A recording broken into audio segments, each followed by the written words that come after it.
Namaste, good morning, good afternoon and good evening. Welcome to Easy Shiksha channel. यदि तपाईहरुले हाम्रो channel subscribe गर्नुभएको छैन भने प्लिज सब्स्क्राइब गरिदिनु होला. ओके, विदाउट एनी डिले आज म तपाईहरुलाई क्लास 10 को population growth and compound depreciation को फर्मुलाहरु सिकाउँदै छु है. त्यसको बेसिक कुराहरु सिकाउँदै छु. अनि गिभन इन्फर्मेसन कसरी छुटाउने त्यो कुरा म तपाईहरुलाई सिकाउँदै छु है त. ओके, यो भन्दा अगाडि मैले तपाईहरुलाई कम्पाउन्ड इन्ट्रेस्ट च्याप्टरको फर्मुलाहरु र सर्टेन प्रब्लमहरु सिकाएको थिएँ र आज म तपाईहरुलाई पपुलेसन ग्रोथ र कम्पाउन्ड डेप्रिसिएसनको बेसिक कुराहरु सिकाउँदै छु. Okay okay without any delay. Okay, population growth है. अब हामी अहिले म तपाईहरुलाई पपुलेसन ग्रोथको फर्मुला के हो. ओके, अब सिम्पल भाषामा तपाईहरुले बुझ्नुस्. पपुलेसन कुन बेला इन्क्रिज हुन्छ र कुन बेला डिक्रिज हुन्छ त्यो कुरा तपाईहरुलाई थाहा हुनुपर्छ है. पपुलेसन बढ्नुको कारण भनेको एउटा भनेको चाइल्ड बर्थ भयो, अर्को भनेको माइग्रेसन इन भयो है. कुनै ठाउँबाट यदि हाम्रो यो ठाउँमा आउँछ भने यहाँको पपुलेसन बढ्ने भयो. That's why that is migration in. अब घट्ने भनेको कुन कन्डिसनमा घट्छ त. यदि डेथ मान्छे मर्यो अथवा व्यक्तिहरू मर्यो भने, अनि अर्को भनेको माइग्रेसन आउट हैन, यहाँको पपुलेसन बाहिर गयो भने that is migration out. Migration आउटको कन्टेक्समा पनि पपुलेसन घट्ने भयो है. ओके, अब पपुलेसन ग्रोथको कन्टेक्समा हाम्रो फर्मुला भनेको अब हामी डिनोट जेले गर्यो नि भयो. Okay, PT equal to P 1 plus R by 100 power T है. ओके, यसको मेन फर्मुला भनेको हाम्रो PT equal to P 1 plus R by 100 power T. अब पी भनेको के हो, पिटी भनेको के हो, आर भनेको के हो, टाइम भनेको के हो, म तपाईहरुलाई एकैछिनमा बुझाउँछु.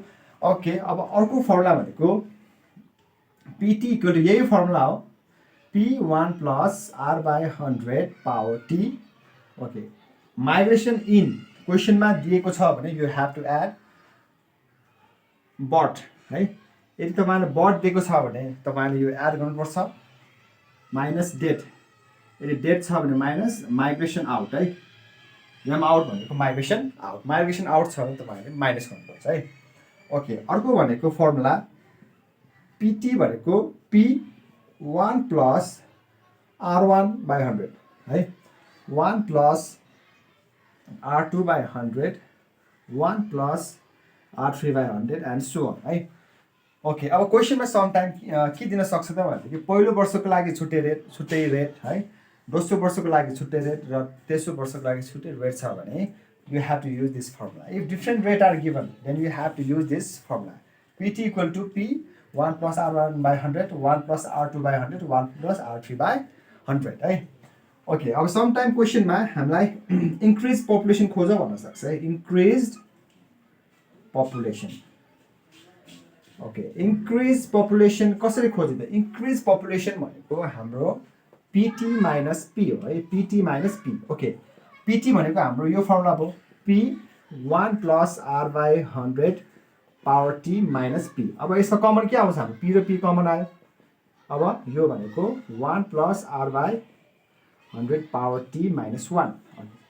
ओके, अब इन्क्रिज पपुलेसनको फर्मुला हाम्रो P 1 plus R by 100 power T minus 1. Okay, अब हामी पिटी भनेको के हो त त्यो बुझ्छौँ है त. जस्तै ओके, पिटी भनेको population after certain year. Population after certain year है. पिटी भनेको population after certain year. Simply हामी बुझ्नु पर्दा पिटी भनेको पपुलेसन आफ्टर सर्टेन इयर है. अनि पी भनेको हाम्रो प्रेजेन्ट पपुलेसन. पी भनेको हाम्रो प्रेजेन्ट पपुलेसन अथवा इनिसियल पपुलेसन है. इनिसियल पपुलेसन है. अनि रेट आर भनेको population growth rate. Population growth rate.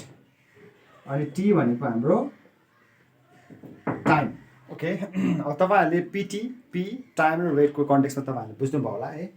Okay, अब हेर्नुहोस् है, क्वेसनमा सम टाइम के दिन सक्छ त भनेदेखि प्रेजेन्ट पपुलेसन भनेको जहिले पनि पी पनि नहुन सक्छ. कुन कन्टेक्समा हेर्नुहोस् है.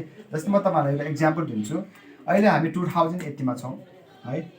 2080 मा छौँ. ओके ओके, अब दिस इज 2072 है. 2082 मानौँ. ओके, यसलाई हामी 2078 मानौँ. ओके, अहिले हामी 2080 मा छौँ है. यो भनेको हाम्रो प्रेजेन्ट पपुलेसन भयो. यो भनेको हाम्रो अहिले यो भनेको हाम्रो प्रेजेन्ट पपुलेसन भयो मानौँ है 2080 मा भएको पपुलेसनलाई हामी प्रेजेन्ट पपुलेसन भन्छौँ है ओके प्रेजेन्ट पपुलेसन भनेको जहिले पनि पी नहुन सक्छ कुन कन्टेक्समा यदि यदि क्वेसनमा हामीलाई 2080 प्रेजेन्ट पपुलेसन दिएको छ र हाम्रो 2082 को पपुलेसन खोज भन्यो भने यो प्रेजेन्ट पपुलेसन भनेको हाम्रो पी नै भयो 2082 को पपुलेसन भनेको हाम्रो पिटी भयो है 2080 र 2082 मा कम्पेयर गर्छौँ भने प्रेजेन्ट पपुलेसन भनेको पी अनि 2082 को पपुलेसन भनेको हाम्रो पिटी हुन्छ है अब यहाँ हेर्नुहोस् है अब अर्को भनेको 2080 र 2078 को कम्पेयर गरौँ है त 2080 र 2078 को कम्पेरिजनमा प्रेजेन्ट पपुलेसन भनेको हाम्रो पिटी हुन्छ है अनि 2078 को पपुलेसन भनेको हाम्रो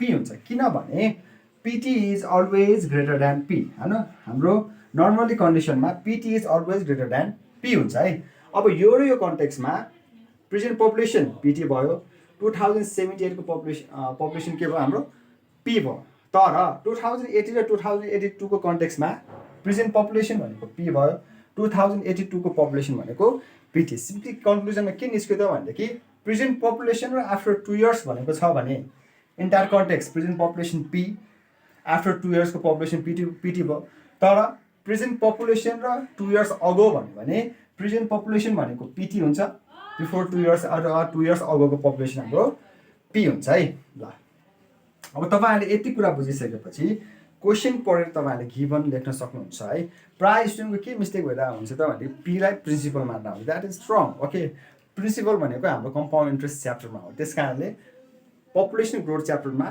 पी भनेको नर्मल कन्डिसन प्रेजेन्ट पपुलेसन भयो पीटी भनेको पपुलेसन आफ्टर सर्टेन इयर भयो टी भनेको टाइम रेट भनेको हाम्रो पपुलेसन ग्रोथ रेट है ओके पक्कै पनि तपाईहरुले पपुलेसन ग्रोथको फर्मुला र यसको टर्महरु बुझ्नुभयो होला यदि तपाईहरुले केही बुझेको छैन भने प्लिज कमेन्ट बक्समा कमेन्ट गरिदिनु होला है अब अर्को पार्ट भिडियोमा म कम्पाउन्ड डेप्रिसिएसनको फर्मुला र त्यसको टर्महरु बुझाउनेछु यदि तपाईहरुलाई केही कन्फ्युजन कुराहरु छन् भने प्लिज कमेन्ट बक्समा कमेन्ट गरिदिनु होला and way thanks for watching this video